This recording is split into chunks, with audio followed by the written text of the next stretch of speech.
अस्सलाम वालेकुम नाजरीन। पिछले एपिसोड के आखिर में आपने देखा कि ओक्तम बे कह रहा था, मेरे सिपाहियों के साथ ये सब करने वाले तुम हो, मैं तुम्हारी जान लेने आया हूँ। इस एपिसोड के आगाज में ओलफ कहता है, इन लाशों को कस्बे पर हमले का हुक्म तुमने दिया था।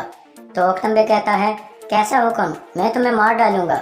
इतने में बहंदर बे ओलफ को कहता है, ये वाजह है कि ओक्तम बे को इस हमले के बारे में नहीं पता, अब तलवारें फेंक दो और बातचीत करो। ये सुनकर ओक्तम बे कहता है, बातचीत का वक्त गुजर चुका, अब इंतकाम का वक्त है बहंदर साहब। इसके बाद सब अपनी तलवारें निकाल कर लड़ने के लिए तैयार हो जाते हैं कि ऐन वक्त पर तुर्गत वहां पहुंच जाता है और ओक्तम बे को रोकते हुए कहता है, हुक्म से पहले तलवार उठाने का मतलब अपनी ही जान लेना है, ऐसा मत कीजिए। ओक्तम बे शदीद गुस्से में कहता है, मेरे लिए हुक्म उन शहीद माओं के आंसू हैं तुर्गत साहब, इन लोगों पर रहम कैसे किया जा सकता है। यह सुनकर तुर्गत और उसके सिपाही घोड़ों से नीचे उतर आते हैं। तुर्गत कहता है, ओक्तम बे, आपसे किसने कहा कि हम शहीदों का इंतकाम नहीं लेते, आप सब्र से काम लें, पहले सूरत हाल समझ लें, मैं कसम खाता हूँ कि इंतकाम के वक्त आपके साथ खड़ा होऊंगा, आप सब्र करें। इस तरह तुर्गत उन्हें लड़ने से रोक लेता है। दूसरी तरफ आग तैमूर यैनी बाजार पहुँचता है, जहाँ अलजिक भी अपनी दुकान पर मौजूद थी। आग तैमूर उलगिन खातून से पूछता है, आपने लड़की से बात की, उसने क्या जवाब दिया। तो उलगिन उसे तंग करते हुए कहती है, यह काम नहीं हो सकता, लड़की बहुत मुश्किल है, मैं तुम्हारे लिए इससे अच्छी लड़की ढूंढ लूंगी। फिर आग तैमूर पूछता है, क्या लड़की को कोई और पसंद है। तो उलगिन कहती है, पहले मुझे खुशखबरी सुनाओ कि तुम मुझे क्या खरीद कर दोगे। आग तैमूर कहता है, आपको जो भी चाहिए वो खरीद कर दूंगा, आप बताएं। तो उलगिन कहती है, उसके दिल में कोई और नहीं है, मगर वो बहादुर है, उसे अपने जैसा बहादुर चाहिए और उसे आपसे ज्यादा बहादुर शख्स नहीं मिलेगा। यह सुनकर आग तैमूर मुस्कुराने लगता है। इसी दौरान एक सिपाही यानी बाजार में पहुंचता है और बाला को बताता है कि माकरी कस्बे में हमला हुआ है, तुर्क वहां दाखिल हो गए हैं। यह सुनकर बैंगे खातून काफी परेशान हो जाती है, क्योंकि वो जानती थी कि उसका भाई बात और उसी तरफ गया था। दूसरी तरफ तुर्गत कह रहा था, पता नहीं तुम कौन हो और क्या हो, लेकिन अगर तुमने हमारे सिपाहियों के खून से हाथ रंगे हैं तो बच नहीं पाओगे। ओलफ झूठ बोलते हुए कहता है, तुम्हारे आदमी गाँव को जलाकर सोना चोरी करके ले गए और मैंने उनकी जानें ले ली, अगर मैं यहाँ अमन के लिए ना होता तो तुम लोगों की जानें भी ले लेता। फिर ओक्तम बे कहता है, तुम्हें और तुम्हारे कुत्तों को मैं खुद कत्ल करूंगा।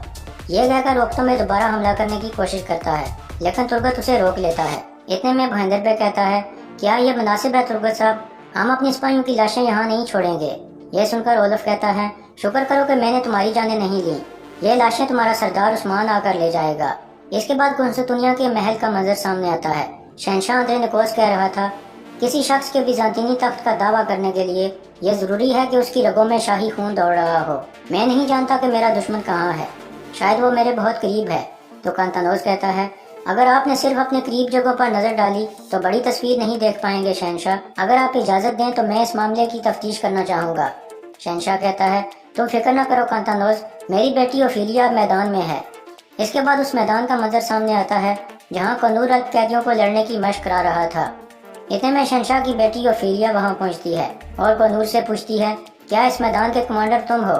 तो कनूर कहता है, मैं कमांडर सार्केस इस मैदान का जिम्मेदार हूँ और शाही खानदान का सबसे ज्यादा खिदमतगार हूँ। यह सुनकर ओफिलिया कहती है, तो उस खूनी दिन आप भी मेरे बाबा के लिए लड़े, आप इस मैदान के जिम्मेदार हैं। तो जब वो गद्दार इस मैदान तक पहुँचे तो आप कहाँ थे, जब वो दरवाजों से अंदर दाखिल हुए तो आप कहाँ थे। यह कहकर शहजादी ओफिलिया उसे एक थप्पड़ मार देती है और फिर कहती है, जब तुम लोगों का शहंशाह को मारने का मंसूबा नाकाम हो गया तो तुमने अपनी साइड बदल ली, इसे गिरफ्तार कर लिया जाए। यह सुनकर ओफिलिया के सिपाही उसे घेरे में ले लेते हैं। तो कनूर कहता है, जैसे शहजादी ओफिलिया चाहें। दूसरी तरफ एक कमांडर अंदर आकर शहंशाह को बताता है, उस्मान के एक दस्ते ने मरमराज के करीब माकरी कस्बे पर हमला किया और मसीही अवाम का कत्लेआम किया। यह सुनकर शहंशाह कहता है, यह नामुमकिन है। जबकि कांतानोज उस्मान के खिलाफ बातें करने लगता है और कहता है, हमें उस्मान पर भरोसा करना ही नहीं चाहिए था। फिर शहंशाह कहता है, हमारे दरमियान सुलह का मायदा है, वो हरगिज ऐसा नहीं कर सकता, मैं हकीकत का पता लगाऊंगा। तो कांतानोज कहता है, अगर आप इजाजत दें तो मैं इस मामले की अंदरूनी कहानी मालूम कर सकता हूँ। शहंशाह रजामंद हो जाता है और कहता है, तुम मेरे वकील बनकर जाओगे, जो भी हकीकत है उसका पता लगाकर मुझे बताओगे। इसके बाद रात का वक्त हो जाता है। उस्मान और हान और मालन खातून कारा जैसर किले में मौजूद थे। उस्मान गुस्से में और हान को कहता है, तुम्हें एहतियाती तदबीर पर काबू पाना होगा, तुम जाल में फंसे, दुश्मन के हाथों में गिरे और अब अपनी वालिदा से मरहम भी लगवा रहे हो। और हान, अपने जख्म पर खुद मरहम न लगाने वाला शिफायाब नहीं हो सकता, तुम अपना काम खुद करो ताकि तुम मजबूत हो जाओ। اب اپنی انگلیوں کو خود ٹھیک کرو۔ اس کے بعد ارحان خود ہی اپنی انگلیوں کو اپنی جگہ پر لانے کی کوشش کرنے لگتا ہے اور پھر خود ہی ان انگلیوں پر مرہم پٹی کرنے لگتا ہے۔ پٹی کرنے کے بعد ارحان کہتا ہے اپنے منصب کے لائق ہونے کے لیے میں اپنی پوری کوشش کروں گا۔ آپ اپنے بیٹے پر بھروسہ رکھیں عثمان صاحب، میرا مقصد عثمان صاحب کے لائق بیٹا بننا ہے۔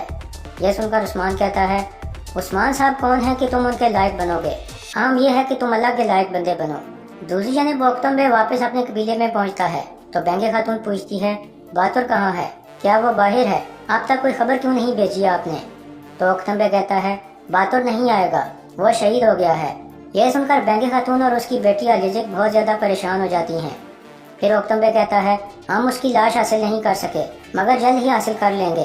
بینگے خاتون سخت غصے میں کہتی ہے آپ میرے بھائی کو زندہ نہیں لا سکتے تھے تو اس کی لاش بھی نہیں لا سکے، آپ نے اسے غلیظ دشمن کے پاس چھوڑ دیا۔ تو اوکتم بے کہتا ہے میں اسے لے آؤں گا خاتون۔ اس کے بعد بینگے خاتون اس کی تلوار نکال کر نیچے پھینک دیتی ہے اور کہتی ہے آپ نے یہ تلوار کیوں اٹھا رکھی ہے؟